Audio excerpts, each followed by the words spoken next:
η στήλη αυτή είναι τάσεως, γιατί δεν είναι σε σειρά, είναι παράλληλα. Και άλλος δίπλα είναι σε σειρά.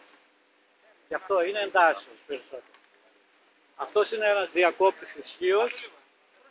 Αυτός μπροστά. Δηλαδή ο διακόπτης ισχύως πάνω είναι ο θάλαμος, όπου γίνεται η διακοπή της ισχύως.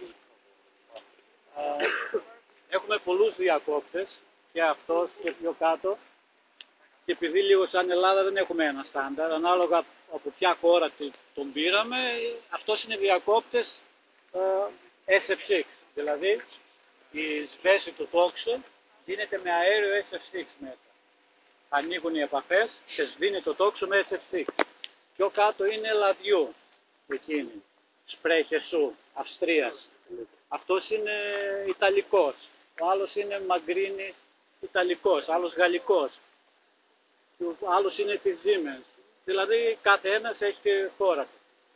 Δηλαδή αυτός έχουμε με SF6 γίνεται η σβέση του τόξου και με αέρα ή με ελαττήριο πάμε στους τάσεως, εντάσεως, αποζεύτη. Τον αποζεύτη είπαμε τον βλέπουμε για μας περισσότερο. Γιατί μέσα στο διακόπτη άνοιξε ο διακόπτης, μπορούμε να πούμε ότι άνοιξε, αλλά δεν μπαίνουμε μέσα για να δούμε, δεν μπορούμε να μπούμε.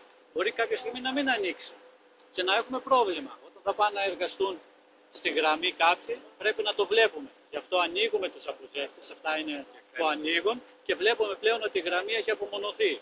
Δεν έχουμε πλέον, είναι απομονωμένος. Ή να δουλέψουμε πάνω σε αυτόν ή στη γραμμή. Είναι περισσότερο για οπτική επαφή, να είμαστε σίγουροι. Αυτό το που ακούγεται το Το τσιτσίρισμα είναι ο ιονισμός, το αέρα, ηλεκτρομαγνητικά κύματα. Ιονίζει το αέρα. Σόλ. Άλλο από την πύλη, κάτι είναι για τους μετασχηματιστές. Τώρα αυτοί είναι αυτομετασχηματιστές λέγονται. Μετασχηματιστές είναι, αλλά λέγονται είναι αυτομετασχηματιστές.